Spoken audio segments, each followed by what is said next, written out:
పెదాలు అందంగా ఎర్రగా ఉంటే చూడ్డానికి చాలా బాగుంటుంది. దీనికోసం చాలా మంది లిప్‌స్టిక్, లిప్ బామ్స్ అంటూ వాడుతుంటారు. అయితే అలాంటి లిప్ బామ్స్, లిప్ కలర్ వాడకుండా పెదాలని అందంగా ఎర్రగా కనిపించేలాగా చేయాలంటే ఇంట్లోని కొన్ని చిట్కాలని ఫాలో అవ్వాలి. అయితే పెదాలు పగలటం దగ్గర నుంచి లిప్ పిగ్మెంటేషన్ తగ్గడం వరకు చాలా సమస్యల్ని ఇంటి చిట్కాలతో దూరం చేసుకోవచ్చు.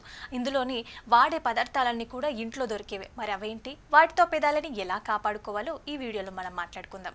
పెదాలు పగలకుండా ఉండాలంటే ముందుగా వాటిని మైల్డ్ స్క్రబ్ చేయాలి. దీంతో పెదాల మీద ఉన్న మృత కణాలు అనేవి తొలగిపోతాయి. దీంతో పెదాలు కూడా నునుపుగా మారతాయి. దీనికోసం ఒక టీ స్పూన్ పంచదారలో అంతే పరిమాణంలో తేనె వేయండి. పంచదార మొత్తం కరిగిపోయే వరకు కలపాలి. ఇలా తయారైన మిశ్రమాన్ని తీసుకొని పెదాల మీద మెల్లిగా స్క్రబ్ చేయండి. దీంతో పెదాలు ఎక్స్పోలియో అవటమే కాకుండా వాటికి పోషణ కూడా అందుతుంది. పెదాలు కోమలంగా మారతాయి. ఇలా వారానికి ఒకసారి మైల్డ్ స్క్రబ్ చేయటం మంచిది. అదేవిధంగా కొద్దిగా చక్కెరలో కాస్త ఎసెన్షియల్ ఆయిల్ వేసి పెదాలకి రాయండి. దీంతో పెదాలు అందంగా మారతాయి.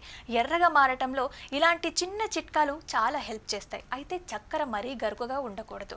దీంతో పెదాలకి గాయాలయ్యే అవకాశం కూడా ఉంటుంది. కాబట్టి చక్కెర అంతా కరిగిపోయేలాగా కలిపి ఆ తర్వాత రాసుకోవాలి. దీనికోసం పాల మీగడ కూడా వాడొచ్చు. రోజు కలెక్ట్ చేసుకొని పాల మీగడని ఒక కంటైనర్లో వేసి స్టోర్ చేసుకోవాలి. దీనిని కొద్ది కొద్దిగా పెదాల మీద రాసి మాయిశ్చరైజ్ చేయండి. దీంతో పెదాలు హైడ్రేట్ అవుతాయి. పెదాల మీద ఉన్న నలుపు కూడా చాలా వరకు తగ్గిపోతుంది. నేచురల్గానే పెదాలు మాయిశ్చరైజ్ అవ్వడానికి ఇదొక పద్ధతి. దీనిని రాత్రి రాసి ఉదయాన్నే క్లీన్ చేసుకోవాలి.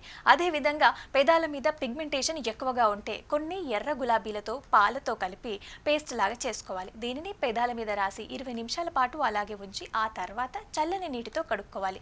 దీనివల్ల పెదాల పగుళ్ళు తగ్గడమే కాకుండా ఎలాంటి లిప్ బామ్స్, లిప్స్టిక్ వాడకుండానే పెదాలు ఎర్రగా మారతాయి. అదేవిధంగా మీరు మంచి బాదం ఆయిల్ కూడా వాడొచ్చు. కొద్దిగా బాదం ఆయిల్ తీసుకొని అందులో కొద్దిగా నిమ్మరసం కలిపి ఈ రెండింటిని బాగా మిక్స్ చేసి పెదాలకి స్క్రబ్ చేయండి. దీంతో పెదాల మీద నలుపు అనేది తగ్గుతుంది. ఇక బాదం నూనెలోని గుణాలు పెదాలని హైడ్రేట్ చేస్తాయి.